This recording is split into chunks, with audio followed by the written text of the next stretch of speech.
대한민국 경제에 대해 이야기할 때 사람들은 종종 같은 장면을 떠올린다. 은행 앞에 길게 늘어선 줄, 급격히 떨어지는 주가, 환율 급등을 알리는 속보 자막. 위기는 늘 그렇게 시작된다고 믿고 있다. 눈에 보이는 혼란, 즉각적인 충격, 분명한 신호가 먼저 온다고 생각한다. 그러나 지금 대한민국에서 진행되고 있는 변화는 그 기억과 닮아 있지 않다.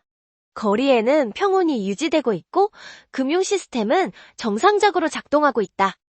대형 금융기관의 파산 소식도 없고 국가 신용등급에 대한 경고도 공식적으로 등장하지 않는다. 그럼에도 불구하고 경제의 특정 지점에서는 분명한 이상 신호가 관측되고 있다. 그 신호는 통계의 상단이 아니라 하단에서 나타나고 있다. 대기업이 아니라 중소, 중견기업, 금융권이 아니라 산업 현장, 가게가 아니라 회사의 내부에서 먼저 감지되고 있다. 숫자는 아직 안정적으로 보이지만 숫자를 만드는 과정에서는 이미 다른 판단들이 쌓이고 있다. 최근 몇 달 동안 금융기관과 기업 내부에서 반복적으로 등장하는 단어는 연착륙이나 회복이 아니다. 대신 보류, 재검토, 리스크 관리 같은 표현들이 조용히 늘어나고 있다. 이 단어들은 기사 제목이 되지 않는다.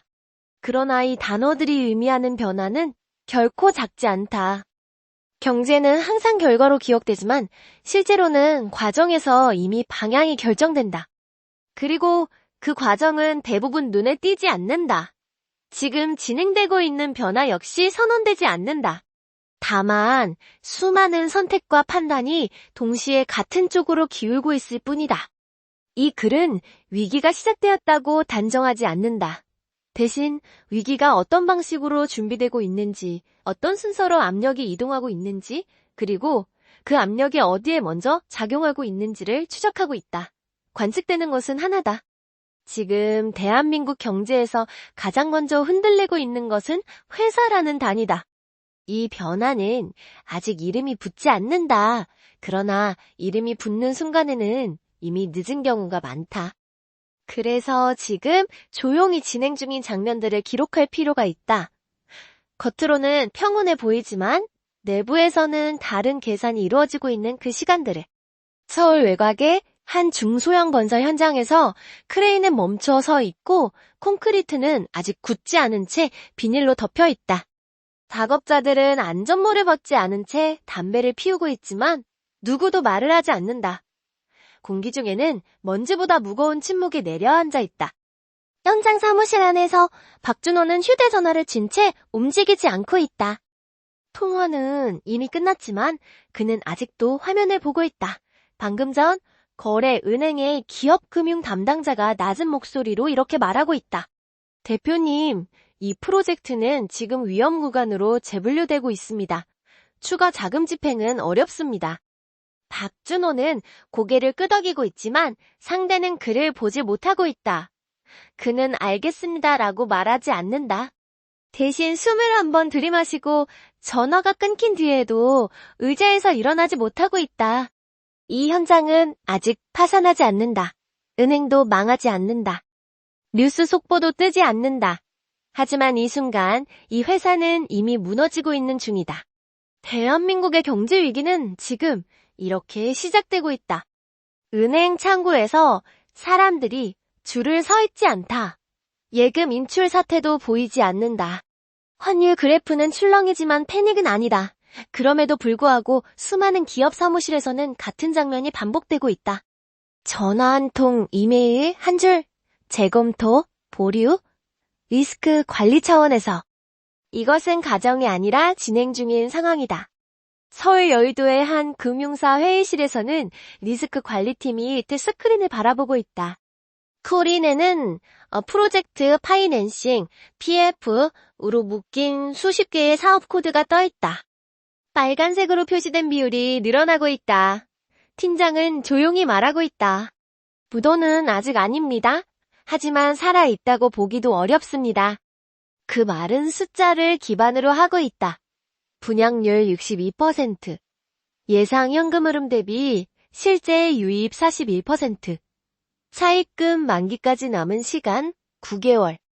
금리는 고정이 아니라 변동이다. 이 프로젝트에 연결된 하청업체는 17곳, 그중 12곳이 직원 수 30명 이하의 소기업이다. 한 줄이 끊어지면 나머지는 연쇄적으로 흔들리고 있다. 이 장면은 특별하지 않다. 지금 이 순간에도 비슷한 회의가 전국 곳곳에서 열리고 있다. 은행들은 위험을 관리하고 있다고 말하고 있고 기업들은 버티고 있다고 말하고 있다. 그러나 두 문장은 서로 다른 세계를 가리키고 있다. 박준호는 현장 사무실 창문을 열고 밖을 보고 있다.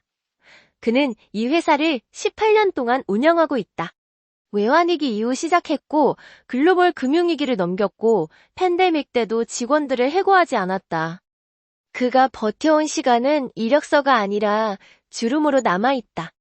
하지만 지금 그는 계산기를 두드리고 있지 않다. 대신 사람 얼굴을 떠올리고 있다. 현장 소장 김태수, 입사해 1년차, 아이 둘. 자재 담당 최은영, 계약직에서 정규직으로 전환된 지 8개월. 용접공 이정훈, 개인 사업자. 이 현장이 끊기면 바로 다음 달 카드값이 막힌다. 이 회사가 무너지면 숫자는 기사 한 줄로 줄어들 것이다. 중소건설사 자금난.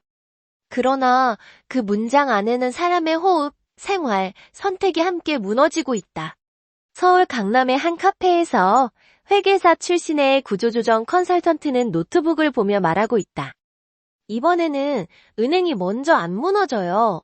회사가 먼저 무너지고 있어요. 조용히. 그는 의도적으로 목소리를 낮추고 있다. 이 업계에서는 말이 빨리 퍼진다. 그는 최근 석 달 동안만 6개 기업의 재무 구조를 검토하고 있다. 공통점은 하나다. 매출이 급감하지 않는다. 인력도 유지하고 있다. 그러나 현금 흐름이 끊기고 있다. 이유는 단순하다. 돈을 빌릴 수 없기 때문이다. 대한민국 경제는 지금 신용이라는 혈관에서 서서히 혈액을 잃고 있다. 은행 창구는 열려 있지만 기업 대출 창구는 사실상 좁아지고 있다. 공식 금리는 변하지 않아도 실제 적용되는 조건은 매주 달라지고 있다. 담보 요구는 강화되고 약정은 재검토되고 예외라는 단어는 사라지고 있다. 그 변화는 공문이 아니라 분위기로 전달되고 있다. 한시중은행 기업금융 담당자는 내부 회의 후 동료에게 이렇게 말하고 있다. 우리가 안 빌려주면 저 회사는 버티기 힘들 거야. 근데 빌려주면 우리 쪽이 위험해져. 그는 계산을 하고 있다. 이 계산에는 도덕도 감정도 들어가지 않는다. 들어가는 것은 규정과 책임이다. 은행은 아직 안전하다. 그래서 더 냉정해지고 있다. 이 냉정함은 시장 전체에 퍼지고 있다. 지방의 한 산업단지에서는 제조업체 대표가 자재 발주를 미루고 있다. 그는 판매 주문을 받고 있지만 생산을 늘리지 않는다. 이유는 간단하다. 혹시 모를 상황에 대비해 현금을 쥐고 있어야 하기 때문이다. 그의 판단은 합리적이다. 그러나 그 판단이 동시에 다른 기업의 매출을 줄이고 있다. 이렇게 위기는 소문 없이 번지고 있다. 경제 뉴스에서는 아직 연착륙이라는 표현이 쓰이고 있다. 정책 담당자들은 관리 가능한 수준이라고 말하고 있다. 그 말은 틀리지 않을 수도 있다. 그러나 현장에서 느끼는 온도는 다르다. 체온은 이미 떨어지고 있다. 사람들은 아직 쓰러지지 않았지만 몸이 떨리고 있다. 박준호는 직원 회의를 열지 않고 있다. 그는 아직 말하지 않는다.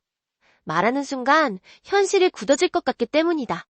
대신 그는 거래처에 전화를 걸고 다른 은행에 문의를 하고 회계사에게 메시지를 보낸다.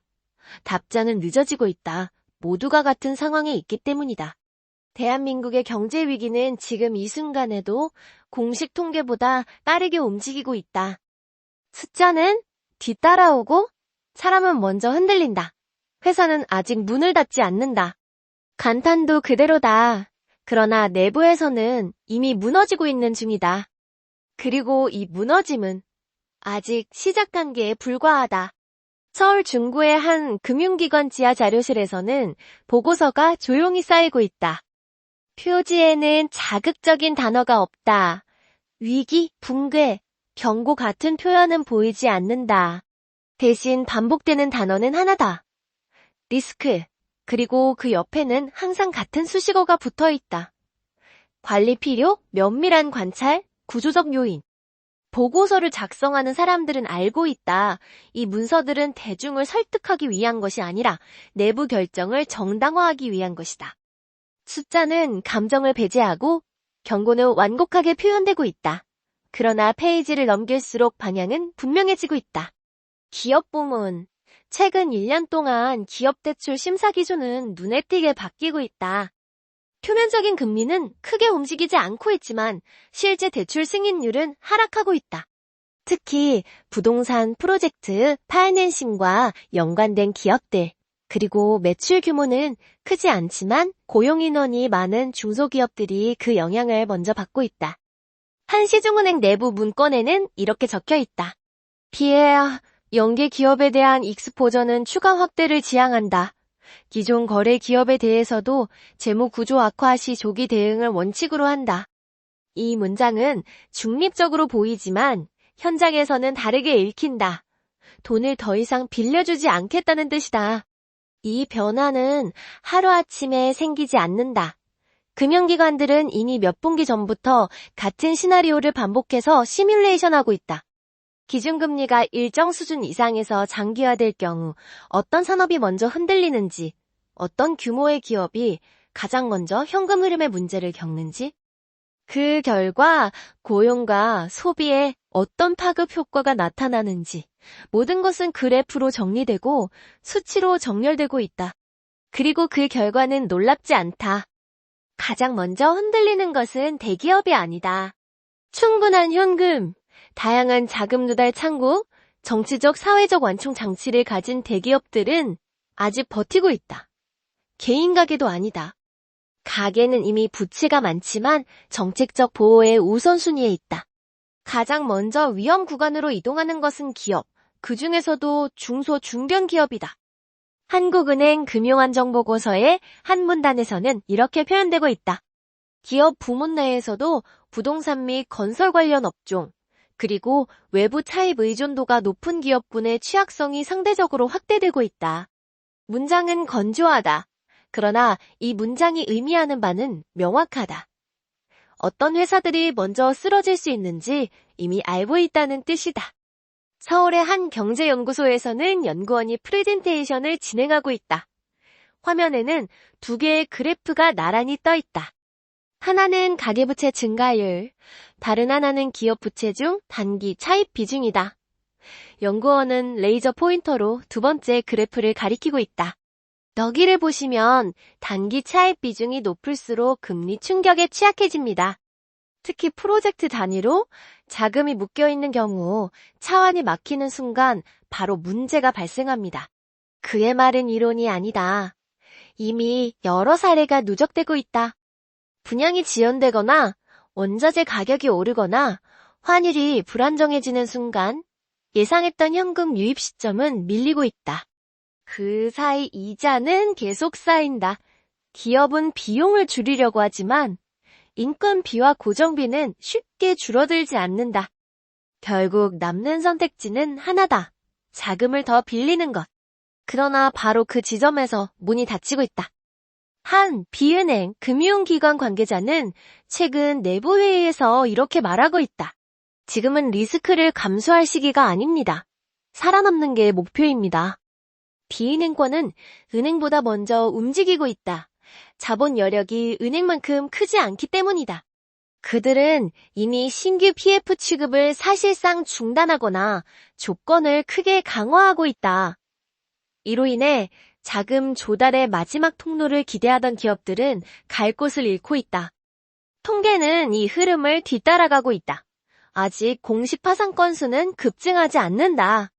그러나 연체율, 기업 신용등급 해양, 대출 만기 연장 요청 같은 지표들은 서서히 상승하고 있다. 이 지표들은 위기의 전조로 읽힌다. 금융기관 내부에서는 이미 경고 등으로 작동하고 있다. 서울의 한 회계법인 구조조정팀에서는 최근 업무량이 눈에 띄게 늘어나고 있다. 팀장은 밤늦게까지 남아 재무제표를 들여다보고 있다. 그는 동료에게 이렇게 말하고 있다. 아직은 다들 조정이라고 부르지만 사실상 연명 단계로 들어간 기업들이 많아지고 있어. 그가 말하는 연명은 급여를 줄이고 투자 계획을 접고 새로운 프로젝트를 중단한 채 기존 부채를 굴리는 상태를 의미한다. 겉으로는 정상 영업처럼 보이지만 내부에서는 시간 싸움이 진행되고 있다. 이 싸움에서 중요한 변수는 단 하나다. 시간이 기업 편이 아니라는 점이다. 금리는 당장 떨어지지 않는다. 부동산 시장의 회복도 불확실하다. 글로벌 환경은 여전히 불안정하다.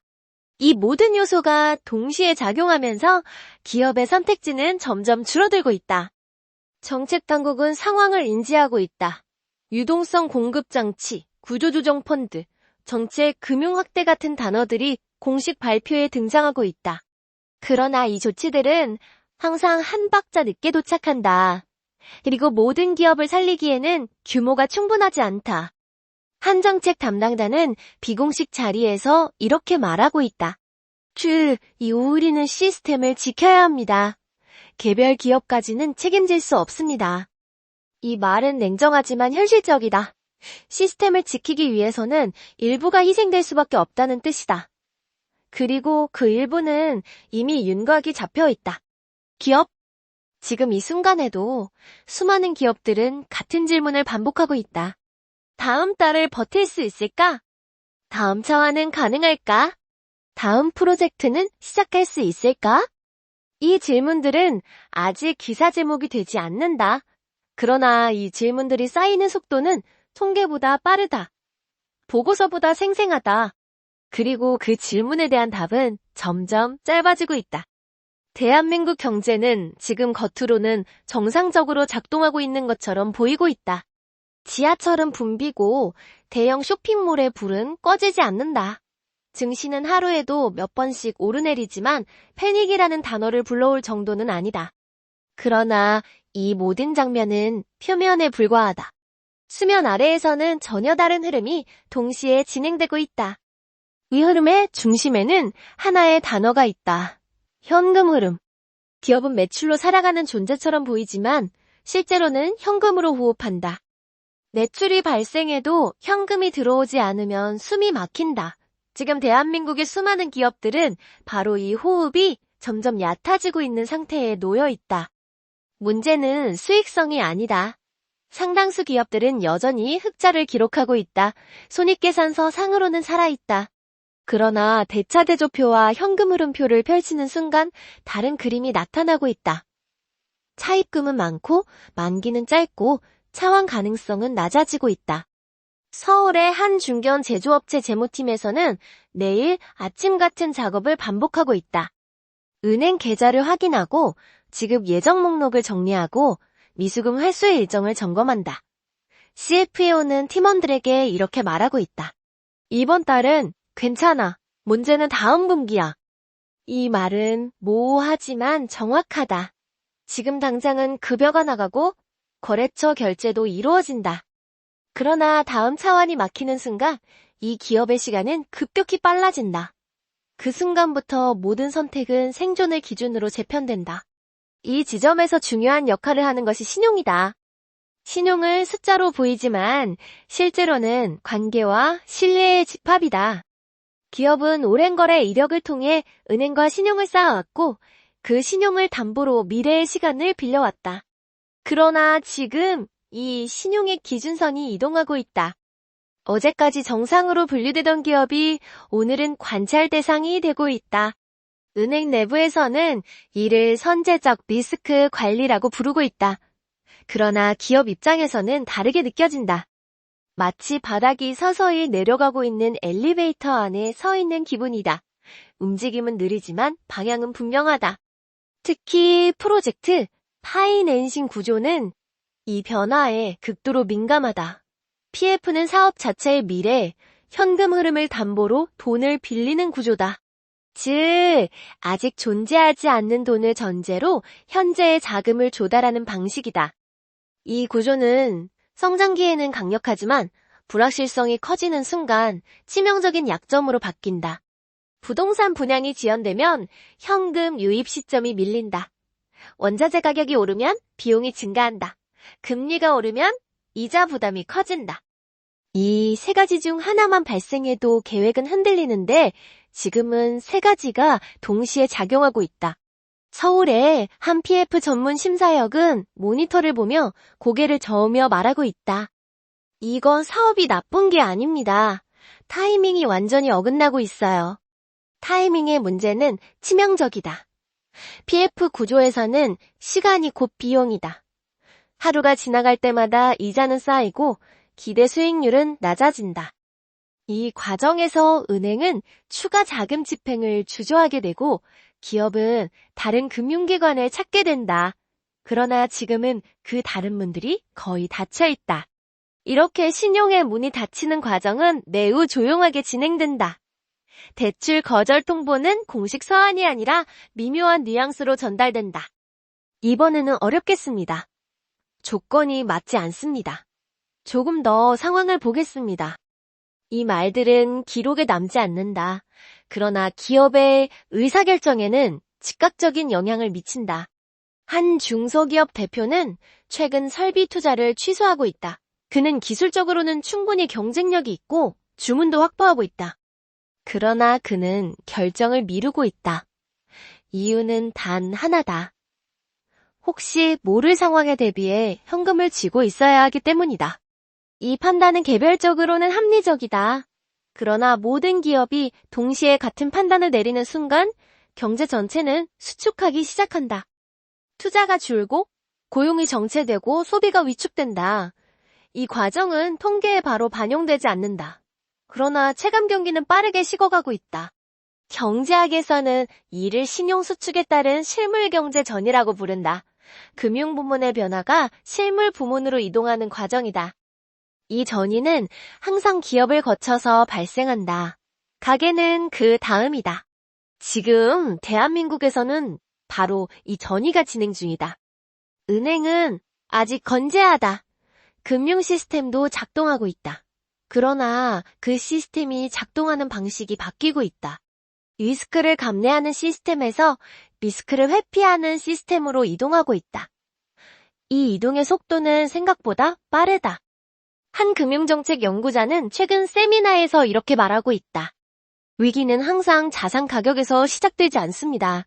신용의 방향이 바뀌는 순간 이미 절반은 진행된 겁니다.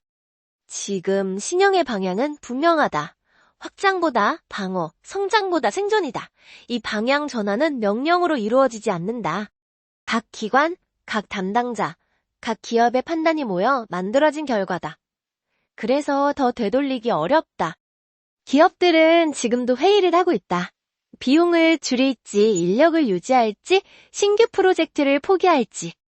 이 회의들은 기사로 나오지 않는다. 그러나 이 회의실에서 내려진 결정들이 모여 몇 달 뒤에 경제 지표를 만든다. 그리고 그 지표는 나중에 이렇게 해석될 것이다.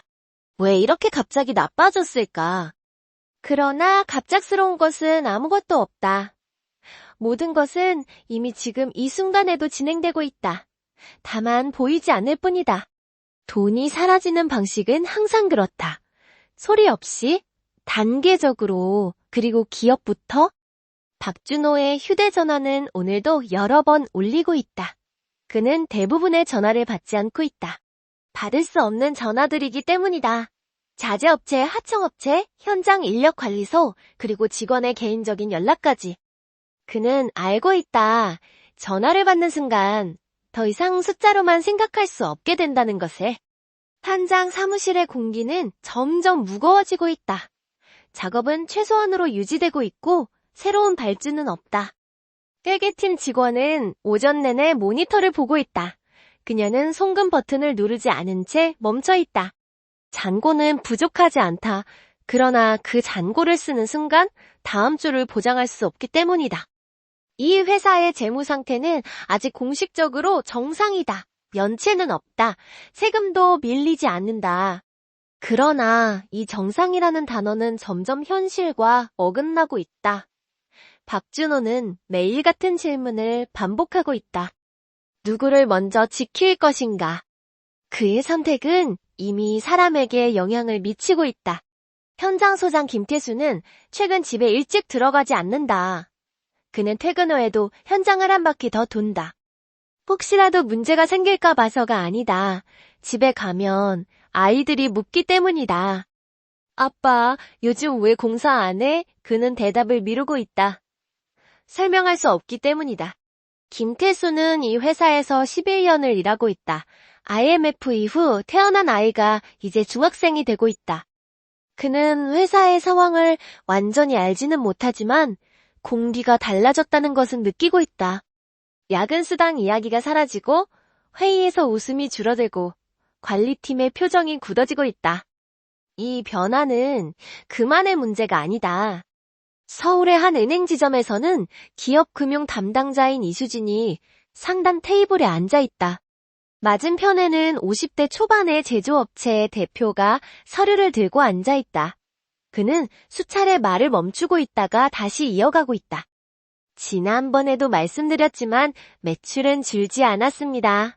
거래처도 그대로고요. 이수진은 고개를 끄덕이고 있다. 그녀는 이 말을 이미 여러 번 듣고 있다. 문제는 매출이 아니다. 문제는 그 매출이 언제 현금으로 들어오느냐다. 그리고 그 사이를 버틸 수 있는 여유가 있느냐다. 그녀는 내부 기준표를 다시 확인하고 있다. 신용등급은 경계선에 걸려 있다. 담보는 충분하지 않다. 본점의 가이드라인은 명확하다. 신규 위험 노출 최소화. 대표님, 이번에는 만기 연장이 어렵습니다. 그녀의 목소리는 차분하지만 그 말이 의미하는 바는 크다. 이 한 문장은 공장 가동률, 직원 급여, 거래처 결제 일정에까지 영향을 미친다. 이수진은 그 무게를 알고 있다. 그래서 상담이 끝난 뒤에도 한동안 자리를 뜨지 못하고 있다. 은행 직원들도 지금 흔들리고 있다. 그들은 시스템의 일부로서 판단을 내리고 있지만 동시에 사회의 구성원이다. 그들이 내린 결정은 숫자로 기록되지만 그 여파는 사람에게 도달한다. 이런 장면은 전국 곳곳에서 반복되고 있다. 지방의 한 산업단지에서는 중소부품업체 대표가 생산 라인을 줄이고 있다. 주문은 완전히 끊기지 않았지만 거래처들이 발주량을 줄이고 있다. 그 이유는 단순하다. 모두가 현금을 아끼고 있기 때문이다. 그는 계약직 직원 2명에게 휴직을 권유하고 있다. 해고라는 단어는 쓰지 않는다. 그러나 그 의미는 같다. 한 직원은 점심시간에 휴대전화로 구직 사이트를 보고 있다. 그는 아직 회사를 그만두지 않는다. 그러나 이미 데뷔하고 있다. 이 데뷔는 개인의 문제가 아니다. 수많은 사람들이 동시에 같은 데뷔를 하고 있다. 소비는 줄어들고 있다. 대형마트의 매출은 큰 폭으로 감소하지 않지만 객단가는 낮아지고 있다. 외식은 줄고 필수품 위주로 소비가 이동하고 있다. 이 변화는 천천히 나타나고 있지만 방향은 분명하다. 경제 위기의 또 다른 특징은 연쇄성이다. 한 기업의 문제는 거래처로, 금융기관으로, 노동시장으로 이어진다. 이 연결고리는 평소에는 효율성을 높이는 역할을 한다. 그러나 지금처럼 신용이 수축하는 국면에서는 취약점이 된다. 서울의 한 회계법인 구조조정팀은 최근 회의실을 비워두지 않고 있다. 팀원들은 서로 다른 기업의 재무제표를 검토하고 있지만 점점 비슷한 패턴을 발견하고 있다. 단기 차의 비중이 높고 현금성 자산이 줄어들고 있으며 신규 투자 계획이 모두 보류 상태다. 팀장은 회의 중 이렇게 말하고 있다. 이건 개별 기업의 경영 실패라고 보기 어렵습니다. 환경이 바뀌고 있습니다. 환경이 바뀌고 있다는 말은 누군가는 적응하지 못할 수 있다는 뜻이다. 그리고 그 적응 실패는 개인의 책임으로 환원된다. 해고, 폐업, 구조조정이라는 단어로 정리된다. 언론은 아직 이 흐름을 큰 제목으로 다루지 않는다.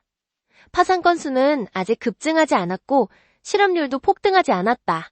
그러나 현장에서 느끼는 압력은 점점 커지고 있다. 사람들은 말하지 않지만 이미 행동을 바꾸고 있다. 박준호는 오늘도 직원들에게 아무 말도 하지 않는다. 그는 결정을 미루고 있다. 그러나 미루는 것 자체가 하나의 결정이 되고 있다. 시간이 그의 편이 아니라는 것을 그는 알고 있다. 그리고 그 시간은 다른 사람들의 삶과 함께 흘러가고 있다. 아침이 시작되고 있지만 도시는 이전과 다르지 않아 보이고 있다. 출근길 지하철은 붐비고 커피 전문점에는 줄이 서 있다. 그러나 같은 시간 금융기관과 기업의 내부에서는 다른 시계가 돌아가고 있다. 그 시계는 점점 빨라지고 있다. 은행 본점의 기업금융부서에서는 내일 같은 회의가 열리고 있다. 회의실 스크린에는 기업 리스트가 띄워져 있고 옆에는 간단한 표시가 붙어 있다. 정상, 관찰, 주의, 관리. 색깔은 아직 대부분 회색과 노란색이다. 빨간색은 많지 않다. 그러나 참석자들은 알고 있다. 노란색이 늘어나는 속도가 문제라는 것을. 팀장은 한 기업의 이름을 가리키며 말하고 있다. 이 회사 지난 분기까지는 괜찮았습니다. 그런데 이번 달부터 차환 요청이 2번 들어왔습니다. 차환 요청은 위기의 시작 신호다.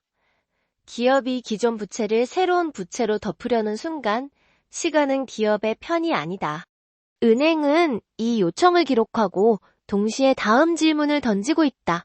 이 기업이 다음 분기도 버틸 수 있는가? 같은 시간 박준호의 회사 회의실에서는 전혀 다른 회의가 진행되고 있다. 관한 팀장급 인원만 불러 모으고 있다. 회의는 짧다. 불필요한 말은 없다.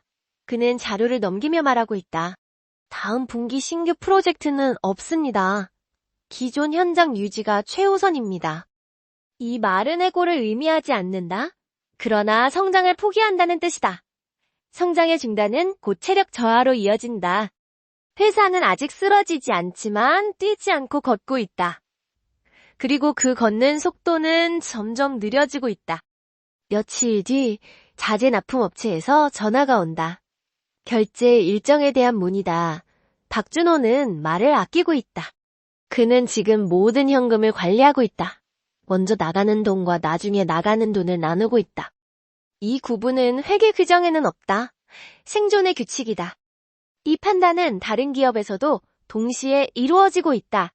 제조업체는 원자재 주문량을 줄이고 있고 유통업체는 재고를 늘리지 않고 있다. 건설 현장에서는 추가 공정이 연기되고 있다. 이 모든 결정은 합리적이다. 그러나 이 결정들이 동시에 내려지는 순간 경제는 하나의 방향으로 움직이기 시작한다. 수축.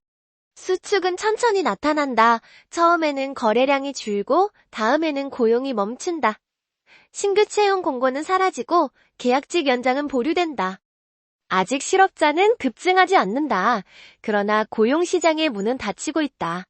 이 시점에서 비은행 금융기관들이 먼저 흔들리고 있다. 그들은 은행보다 자본 완충력이 약하다. 연체율이 조금만 올라가도 바로 영향을 받는다. 신규 자금 공급은 거의 멈추고 기존 대출 회수에 집중하고 있다. 이 움직임은 은행으로 전이되고 있다. 은행은 아직 버티고 있지만 태도는 달라지고 있다. 리스크 관리 부서는 더 많은 권한을 갖고 있고 현장 영업의 재량은 줄어들고 있다. 기업 금융 담당자들은 예전보다 훨씬 적은 범위에서만 결정을 내리고 있다. 이 변화는 시스템 차원에서 이루어지고 있다. 며칠, 몇 주가 흐르면서 변화는 눈에 보이기 시작한다. 일부 중소기업은 급여 지급일을 조정하고 있다. 공식적으로는 운영 효율화다. 그러나 직원들은 이미 눈치채고 있다. 월급날이 늦어지는 순간 위기는 개인의 문제로 바뀐다. 카드 결제일, 대출 상환일, 학원비 납부일이 머릿속에서 동시에 떠오르고 있다. 소비는 더 위축되고 있다. 사람들이 돈이 없어서가 아니다. 불확실해서다. 불확실성은 소비를 가장 빠르게 얼어붙게 만든다. 외식은 줄고 여행은 취소되고 가전 구매는 미뤄지고 있다. 이 변화는 다시 기업 매출로 되돌아간다. 기업들은 다시 회의를 연다. 이번 분기만 넘기면 괜찮을까요? 다음 차환은 가능할까요? 인력 조정은 언제까지 미룰 수 있을까요? 이 질문들은 서로 연결되어 있다. 하나의 질문에 부정적인 답이 나오면 다음 질문도 빠르게 따라온다. 그리고 그 끝에는 항상 같은 선택지가 놓여 있다. 서울의 한 회계법인에서는 구조조정 대상 기업 리스트가 늘어나고 있다. 아직 공식 발표는 없다. 그러나 내부 검토는 시작되고 있다. 이 과정은 조용히 진행된다. 주가에 영향을 주지 않기 위해서, 거래처를 불안하게 만들지 않기 위해서, 직원들을 동요시키지 않기 위해서. 그러나 이 조용함은 오히려 불안을 키우고 있다. 박준호는 밤늦게 사무실에 혼자 남아있다. 그는 서류를 보고 있지만 내용이 눈에 들어오지 않는다. 그는 계산기를 다시 두드리지 않는다.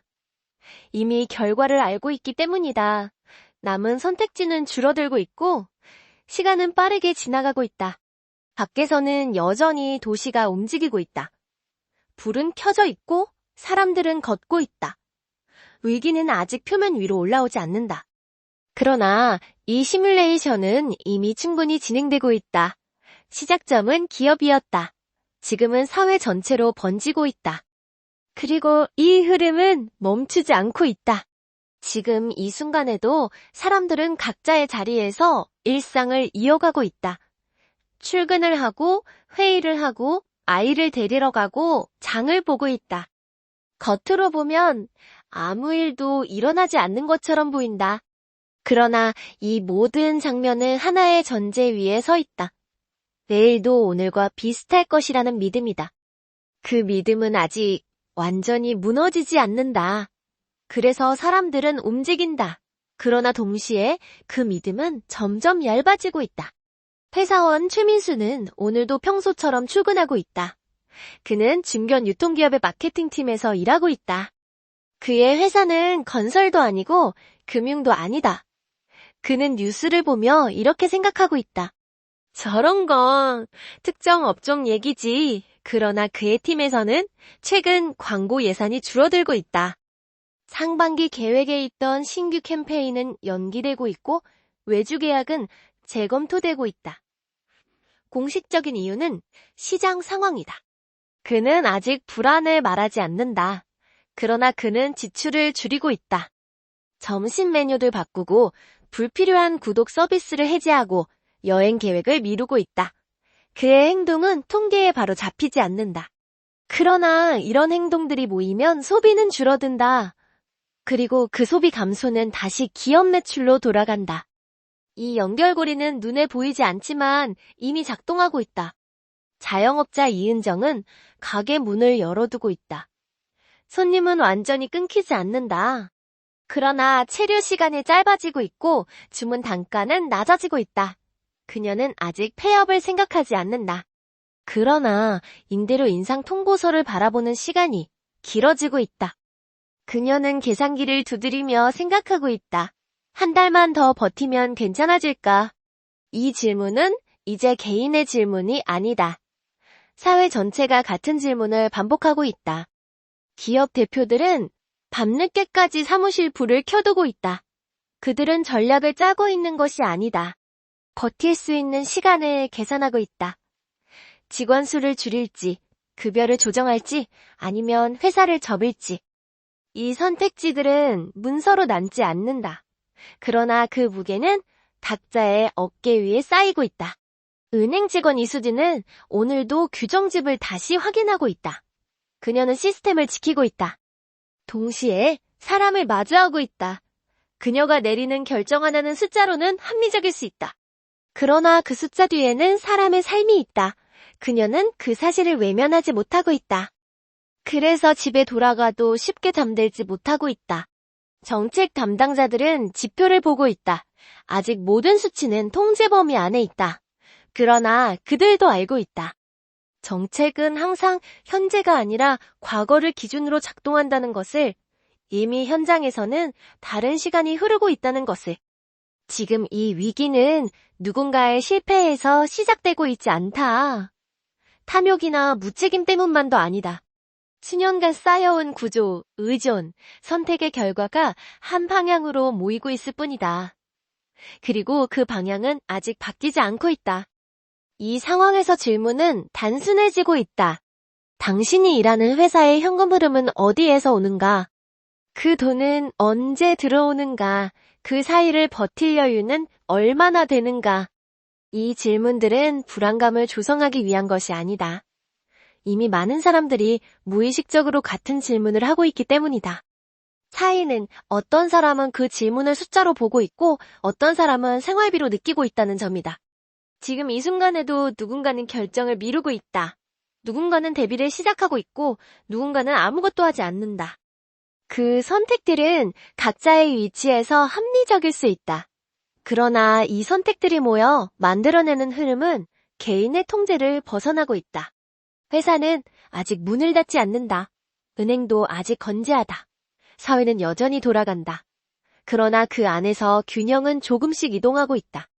그리고 그 이동은 다시 돌아오지 않는 경우가 많다. 당신은 지금 이 흐름 속에서 어디에 서 있는가? 아직 아무 일도 일어나지 않았다고 느끼고 있는가? 아니면 이미 체온이 내려가고 있다는 것을 알고 있는가? 이 질문에 대한 답은 말로 하지 않아도 된다.